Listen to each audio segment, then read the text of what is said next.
Hello everyone, and today we're going to learn how we can create AI-powered insights by using Tableau Pulse. So with Tableau Pulse, you can identify the key metrics in your dataset, and you can keep track the change of the key metrics through either your online dashboard or your mobile devices.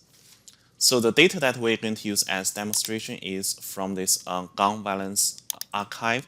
So first, we're going to create a pulse matrix by using the math routines of the past several years. And once we have defined that matrix, we're going to update our data with the latest math routine reports in the past, and you will see the update of the matrix on Tableau Pulse. So to use Tableau Pulse, you have to go to Settings on your Tableau Cloud. As an administrator, you need to enable the Tableau Pulse function. If you also want to ask questions in Tableau Pulse, you also need to check those boxes to enable AI in Tableau. Once you enable those functions, you will be able to see this Tableau Pulse option that on your Tableau Cloud online website. So before we go there, let's go to Explore. Let's first define our dataset. So we're going to create a flow first. Flow is a data cleaning step that on Tableau that where you can define how you want to clean your data and also how you want to update your data. So let's call it flow. This flow data clean. And let's also connect the data. So I already downloaded the both reports to my local computer. So I will first choose all years dataset and upload this dataset to my Tableau Online server. And the next, we're going to define a cleaning step. So in this cleaning step, I'm going to change the instance ID to a string format, because each instance has a unique ID.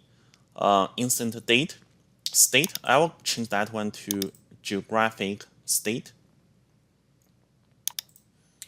And also for the city or counties, I'm going to change the name to be county. And also I'm going to change the data type to be geographic county. So for the address, since we are not able to geocode the locations, so I'm going to remove that field. And also we are not going to visualize the other fields, so like suspects informations. So I'm going to remove those fields as well. Okay, so this is a pretty standard data cleaning process. So you can just check the changes in this data cleaning step. And next, we can define where we want to store the data. So I still want to store my data to my project, and I will give it name. Let's just call it gun violence data.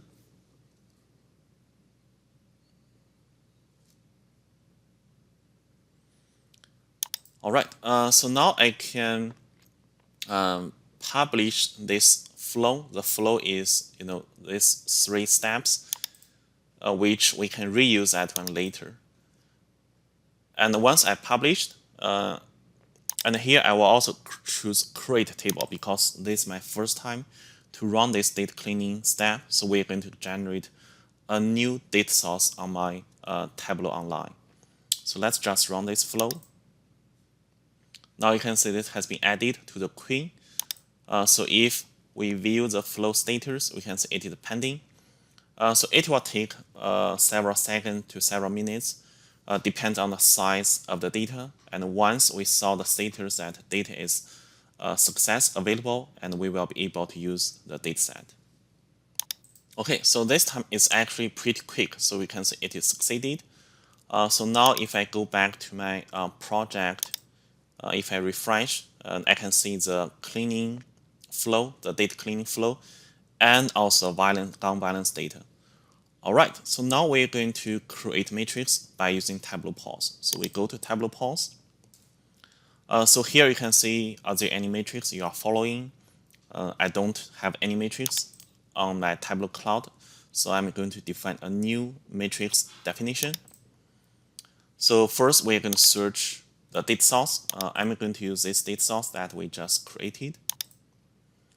And next, you're going to give it a title for your matrix. So I'm just going to call it total injuries.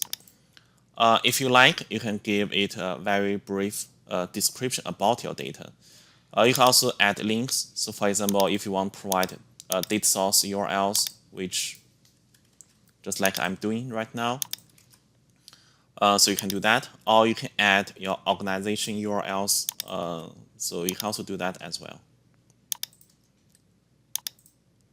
You can also specify that who can edit your matrix and who can also edit the goal. So for example, here you can restrict editing of your matrix if you like.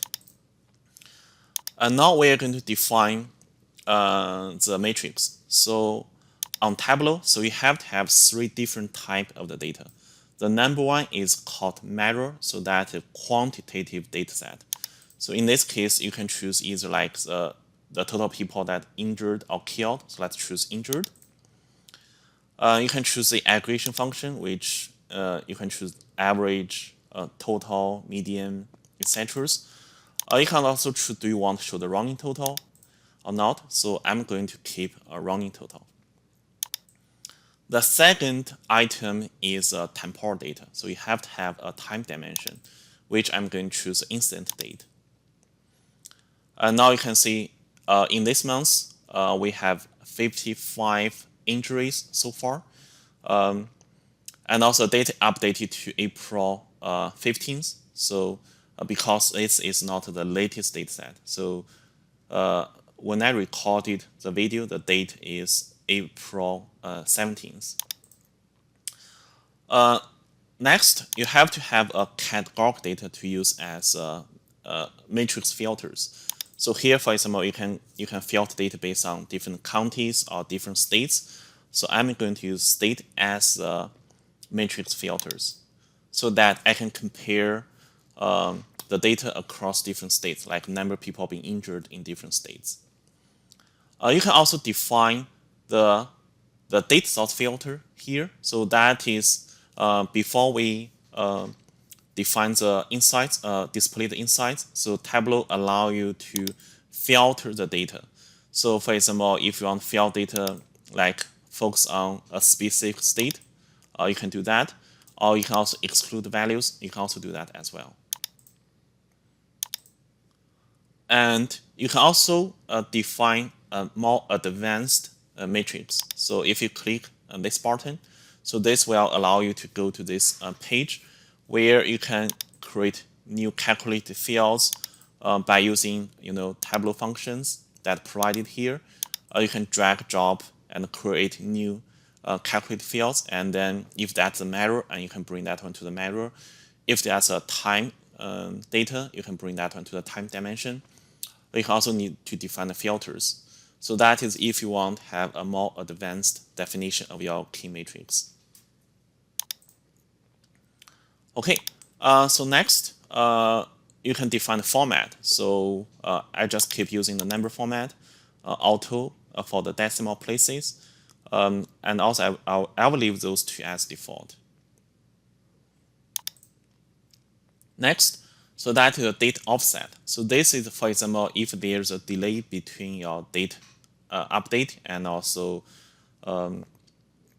the date that you are viewing the dashboard, and you can define the date offset. So for example, if I have 2 days delay, so now you can see they are always showing the April 15th, so 2 days before earlier. So I'm going to remove that. Okay, so just set 0. You can also define the secondary comparisons. So if you have a second temporal data. Next, so now you can define the goal. So like KPIs, if in your business, so you can choose a goal from either existing fields or you can create a new advanced goal. So here I will leave everything as default. So I don't specify the goal here. And the dimensions. So here you're going to see that when the value going up, so we are the tone to be favorable, neutral, or unfavorable. So I'm going to choose unfavorable because people are got injured, so I will choose unfavorable. So if I choose that, you can see that when there's increase, we will see red colors, and when there's decrease, we will see green colors. Next, you can define those insight types. So for example, do you want to identify the rec level outliers? If you don't want, you can turn that off. And also you can also define the other insights. For example, do you want to show the current trend, top drivers, etc. You also need to specify the record identifier if you turn this on. So because I have incident ID, so I'm going to set that one as a record identifier. So it's like the prime key in your dataset. Okay, and I will keep all the insights on, and I will continue. Okay, so here we have our key matrix that's showing the total injuries because of mass routines, where you can see that for this month, so April, so we do have increase compared to the previous months. However, we have a decrease compared to the same months of last year. So here you can see the running total of the injuries. If you click breakdown, now you can see the number of injuries per state, which is defined in that matrix filter. You can try to follow this matrix, and also you can set goals. So for example, I'm going to set goal as 0. So I want no people get injured or dead. So now you can see this is a goal that is 0. Apparently you can see we still have injuries. You can see this link that we defined earlier. And if you go down, those are some insights that are created automatically. So you can ask questions here. For example, what is the trend?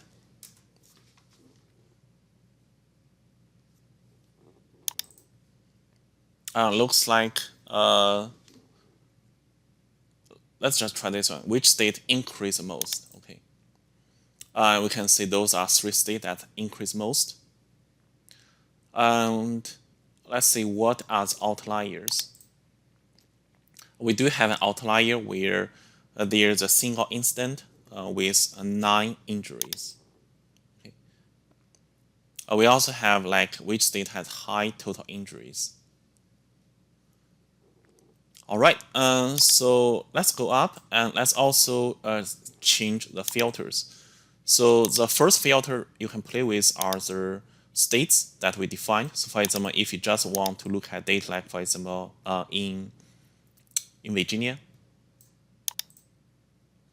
and you just click OK. And now we are looking at the injuries in Virginia. So we can see there's no change compared to last month. We have 3 injuries. If you click breakdown, there's no information. Okay. Let's select all.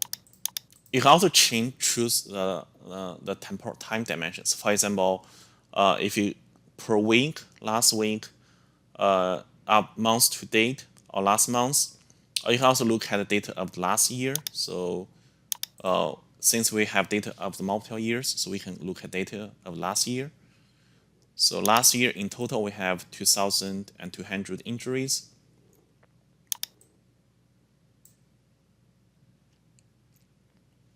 If we compare to the initial data set, which we have as early as 2021. You can also, again, do the same thing. So for example, what is a trend? So we see we have an increase. Okay.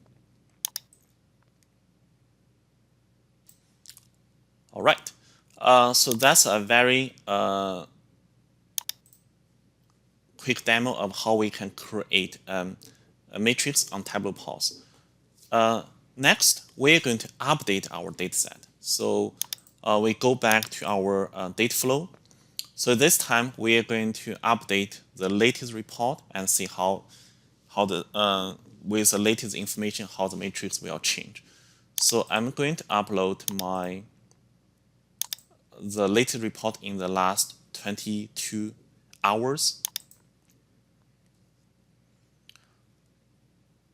And then I'm going to replace this dataset to my existing data, to the all year dataset. And also for the output. So this time I'm going to choose append. Okay, so I'm going to append the new data to my existing data source. I think I still need to publish the flow because the flow has been changed. However, if you are using a database, like data container, like you have a live connection to a database, when the database got updated, you can set the flow to automatically update the data source on your Tableau Online as well. All right, so let's run this flow one more time. So you can see we need to review the flow. So let's refresh. It is running. It's just also, it is success. So now I think our data has been updated. So now if we go back to the pause and if we refresh, okay, so you can see we have new injuries this month. That's its kind of surprise. Okay, so looks like we have several injuries in the past few days. So we can see we have almost 300 increase compared to last month. And we can see we have a lot of injuries in those states. We can also ask which state increased the most. What are the outliers? So that's the same outlier, I believe. And also you can ask, does total injury have a new trend? So let's see. Yes, we do have a new trend. Okay, so that's a very brief introduction about Tableau Pulse.